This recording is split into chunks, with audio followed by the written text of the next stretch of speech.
retiré. Kuala Lumpur était chouette, mais il est temps de rentrer chez les blogueuses. Paradis de la bouffe vegan, du surf, tout ça. Bon, je suis tombé sur le meilleur chauffeur, apparemment il tient à m'offrir un café aussi. Je lui ai dit que j'avais plus de cash ni rien, mais il me l'offre. Il parle français. Oh, bon français, un peu. Les Malaisiens sont beaucoup trop cool. En fait, il a vu que j'avais une caméra.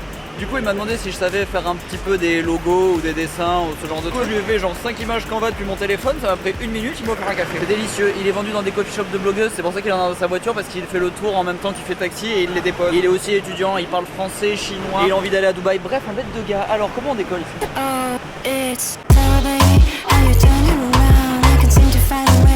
J'ai dépensé mes derniers ringgits dans des amandes fumées. On a un peu marre des Pringles. Ouais. Les Pringles c'est mieux que les amandes quand même.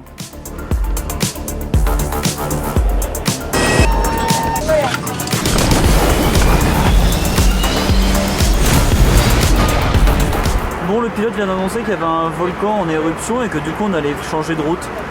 On allait prendre une petite demi-heure de retard, mais il a dit de pas s'inquiéter, que c'était juste un volcan. Moi je trouve ça absolument inquiétant qu'il y ait un volcan à Java juste à côté de Bali en éruption alors qu'on est en train de voler vers le volcan et qu'on doit le contourner. Ça fait 2 fois que j'ai un problème avec les volcans pendant un avion.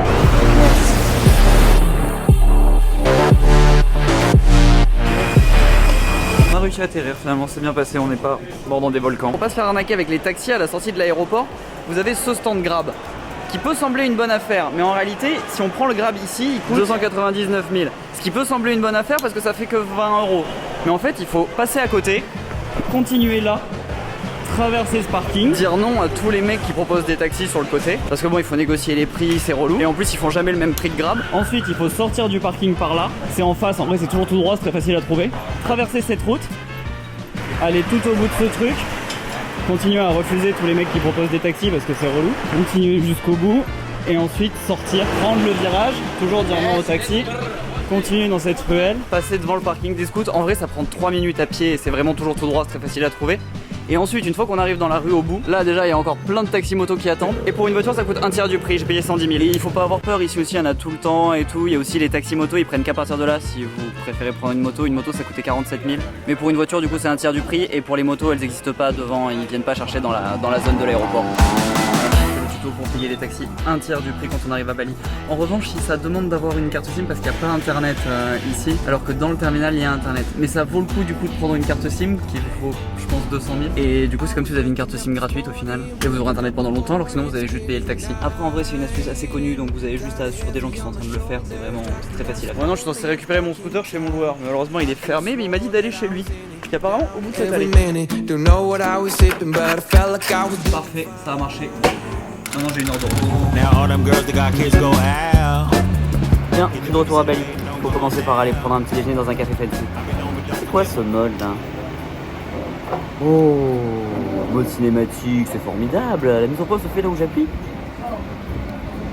J'adore ce mode téléphone.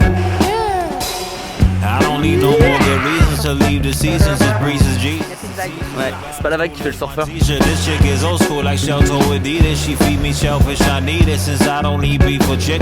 voilà, après avoir bien mal surfé, ils en avaient mangé.